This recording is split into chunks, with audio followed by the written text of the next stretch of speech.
few months ago I made a video test riding the Husqvarna Svartpilen, and now soon two variants of the Huskies, a 250 Svartpilen and a 250 Vitpilen, are going to hit India soon. And my Indian viewers seem to have some questions which I'll be answering in this video. But before that, let me ask you, if you're new to this channel, hit that subscribe button and set all notifications enabled. And don't forget to give this video a thumbs up. And now let's go into the questions. So on my Instagram, I asked you guys to write down your questions, which is why you should be following me on Instagram too, because सब कुछ updated उधर ही हो रहा है आजकल. Alright, so first question, how do I spell the brand name? Husqvarna.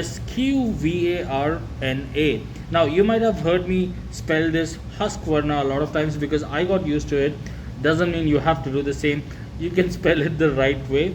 It's a Swedish name and it is spelled Husqvarna. Husqvarna. You might actually hear me say Husqvarna all the time in this video too, and I don't give a shit. So Rajiv Bajaj said that Husqvarna will be successful in India than KTM. Do you think it can? I don't know if Rajiv Bajaj has said this, but some of you have written this down. So considering that we want every bike to do everything, city riding, touring, little off-roading. Okay, here's my answer. Rajiv Bajaj is a businessman. He will say whatever needs at that moment to make sales.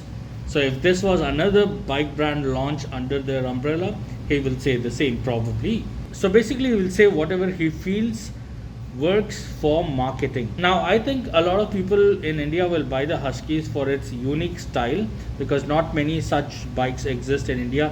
Some of the manufacturers have tried and failed.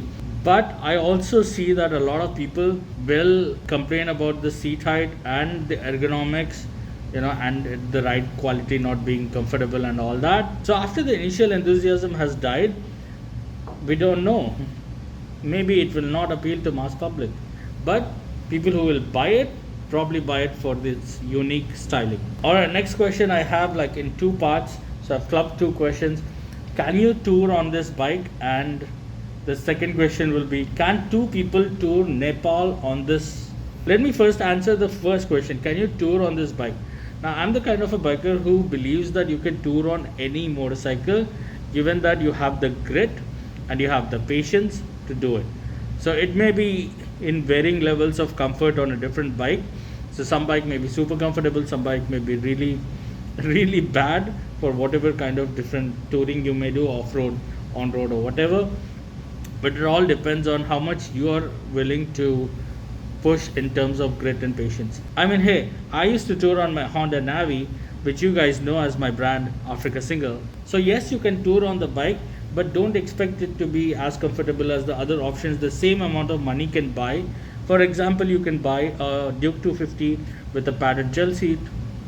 Just add a padded gel seat, right? And it could be way more comfortable than the Huskies. Husqvarna. Now there is something else I wanted to say. So even within these two models, the Vitpilen and the Svartpilen, the Vitpilen will be a little difficult in terms of ergonomics to tour on. The Svartpilen is a little more forgiving. That's because the Vitpilen is like a neo cafe racer style. Svartpilen is more like, they call it a scrambler, but I wouldn't. It's more like it's sitting between the cafe racer and the scrambler. So yeah, it'll be a little more comfortable than the Vitpilen. Now second part of the question, can two people like tour up Nepal on this? I would say you're going to make life difficult for the pillion because the seat space is going to be constricted, and also riding ergonomics and the suspension. For example, if you've seen my Bali on a motorcycle series, I took my partner tour up on the motorcycle. We took different motorcycles, right? We took a Honda Vario, which is a scooter, has plush amount of seat space, and we took a KLX, which is like a dirt bike, which doesn't have any consideration for the pillion. And in both cases, over multiple days, my partner was so uncomfortable that she decided she's not going to do a motorcycle tour with me again. She wants to do only cars. Kada bike mein also trips only.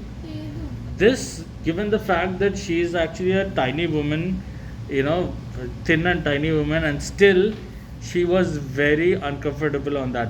So imagine the Huskies to be in that range, in the more towards the dirt bike side. It's not a dirt bike, but the comfort level and the seat space and all that more towards the dirt bike side than the vario side. So it'll be a torture for the pillion. It'll be cool, on social media, but I don't know. Real life, don't torture your pillion. Next question was, kitna deti hai? How do I answer this? I usually don't obsess over mileage and such things, except when I see that the bike is performing or not performing well. Then you use mileage as a metric. Like that's what I do.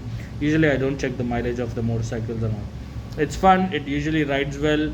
It'll give a good mileage, unless you're riding like an asshole, right? But to answer this question, I was riding the 401, like the Husky 401 Svartpilen here, and the 250s are being launched in India. So I cannot gauge I couldn't have gauged the mileage. But given the tech specs, I think they'll be in the Duke range because the same engine. However, I believe they'll be a little less than Duke. Now that's surprising because usually you would think with the amount of bodywork missing, they should be more than the Duke, but I'm guessing it'll be less than the Duke. Another surprising thing with the KTMs and the Huskies, these models, are the 390 Duke is actually, correct me if I'm wrong, is actually lighter than the 250, and the 401 Husky is lighter than the 250 Huskies that's gonna come, which is, generally the rule of thumb, the higher the cc, usually the bike becomes heavier, unless special materials are used like in sport bike and all to reduce the weight.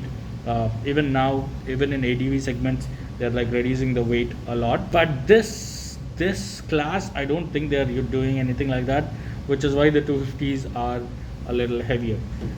So keep that in mind while thinking about mileage. Next question was, is it a stepbrother of KTM?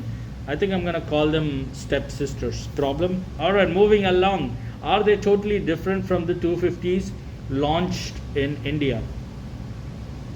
I have to think a little bit, because I rode the 401 here and the 250s. By how much I remember seeing it, first visual differences that I saw, alloy wheels. So the 250s have alloy wheels, the 401, the 701 both have spoke wheels. Second thing is the styling that I noticed. The 250s on the tank, it says Svartpilen or Vitpilen, and then on the tail it says 250. But for the 401s and 701s, literally on the tank it's like 401 big, 701, and the Swart or Vit is probably written in the tail, I don't remember. But the tank prominently displays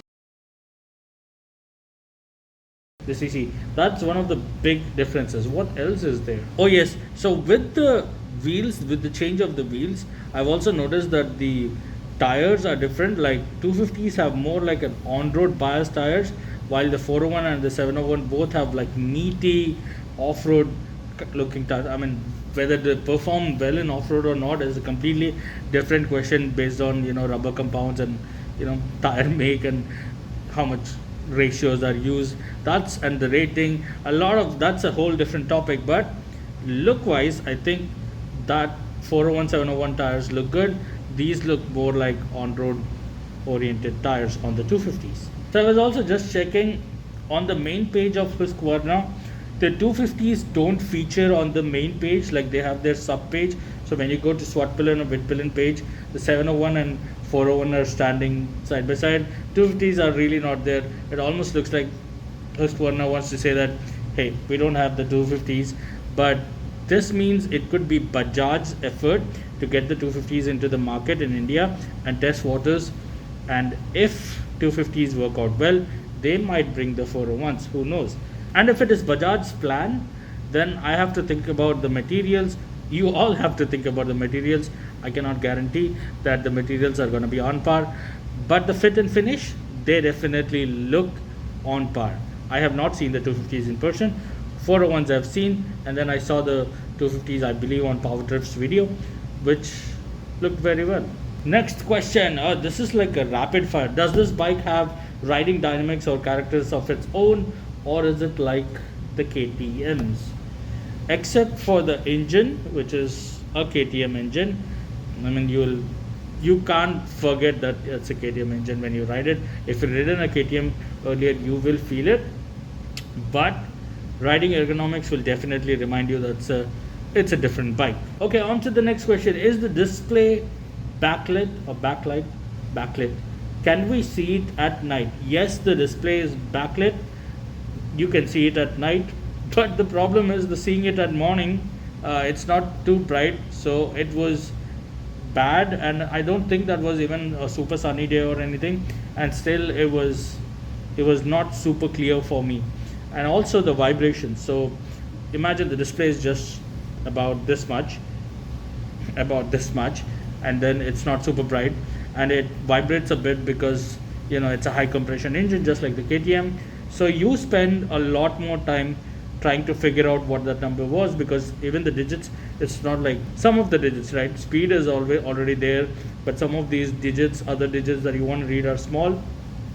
Hey, you're gonna stare at that meter for a little longer time than you should, and which will happen at night too, because then there's gonna be another different type of blur.